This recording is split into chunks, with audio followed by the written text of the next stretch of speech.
So today we are going to sketch Doctor Strange and WandaVision's collision and the transition. What I'm saying, zan. I just want to tell you that the latest poster of Doctor Strange latest movie, which is in the Multiverse of Madness, is coming, and the main theme and the main poster of this one was released few days ago, and this is too much epic, and I just wanted to sketch it in my paper, and it took me too much of time and too much of patience because so much of details was there for sketching this particular tutorial. 1 month from now the movie is going to release 6th May, and I'm literally too much excited. So let's just start this tutorial. But before we start this tutorial, I just checked my analytics 2 days ago, and yesterday also 91% of people who are watching my videos are not subscribed to my channel and my videos. They are commenting what type of things they are liking and everything, but not subscribing. This type of things like subscribing, liking, commenting. If you don't like this video, you can dislike also, but do this type of things because these things motivates me to make more and more content for you all. It take me too much of time and too much of patience to do this type of tutorials and things for you.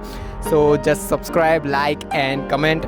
And if you want to buy the tools that I have used for sketching this particular tutorial, so I have given the links in the description box. You can go and buy the tools that I am using.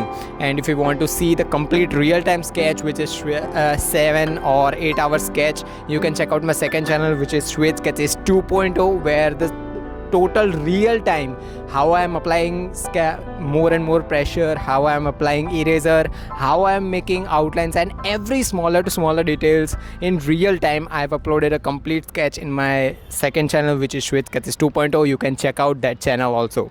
Now the technique that we are going to use for this particular portrait of this WandaVision and not Vision Wanda MaxiMoff, and the collision with or the transition with the Doctor Strange is grid technique.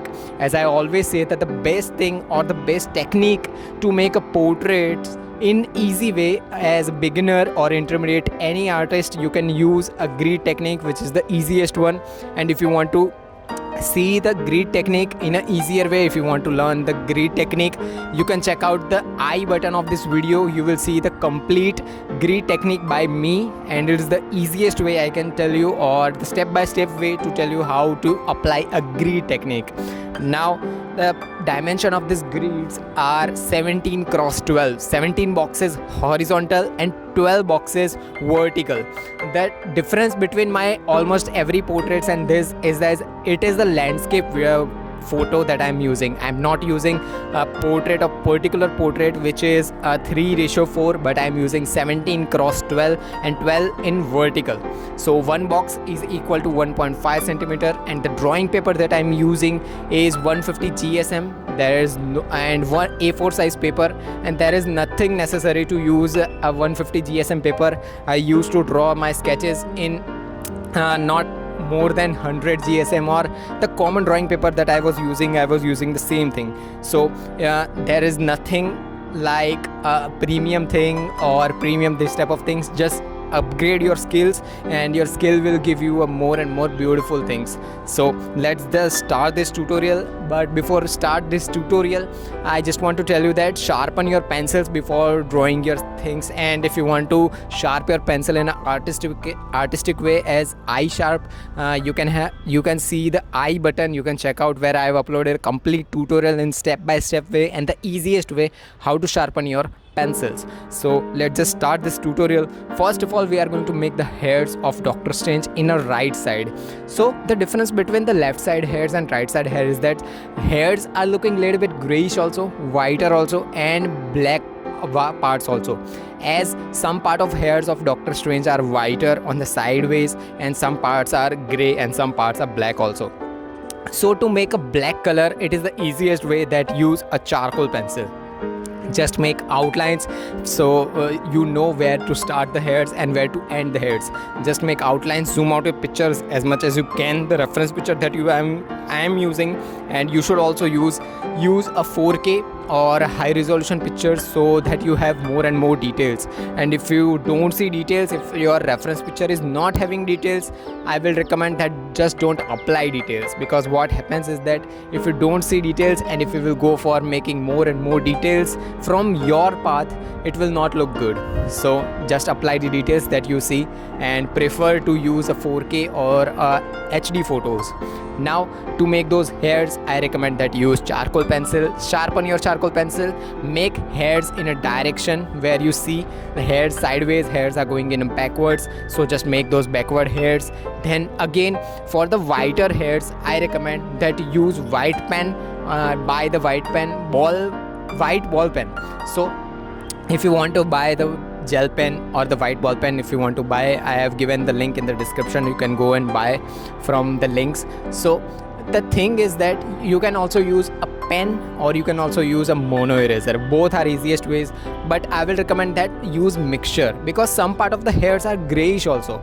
Not every part of whiter hairs are complete white, but some part are grayish also. So for the grayish part, I will recommend that use mono eraser. Mono eraser will help you create more and more different values of colors of hairs, so use those type of things. Then again, the hair will look more weird if you will just use mono eraser and white pen, because if you will just erase every part, it will look totally weird. But use a mechanical pencil again to make those parts look more and more. Mechanical pencil or the charcoal pencil to make those smaller to smaller hairs.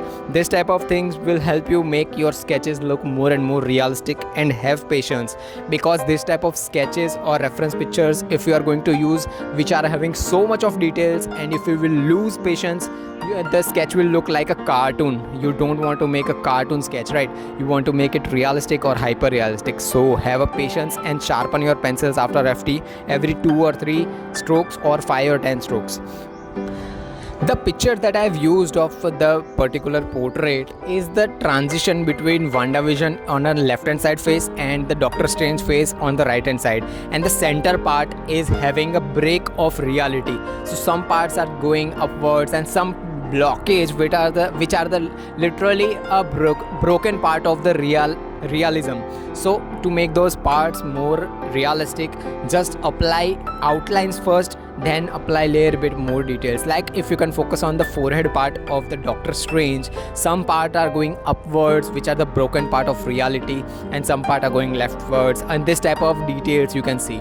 Now to make those parts using mechanical pencil, make outlines first and then shade a little bit, and on the second part we are going to focus on the remaining details of Doctor Strange and the WandaVision. So that was all for this particular tutorial. So I will see you in the next part tomorrow. Till then, bye bye. So if you have learned something from this video, subscribe and drop a like, and comment down your question and queries regarding this tutorial. Meanwhile, take care of your loved ones too. Have an artistic day. Tattoos.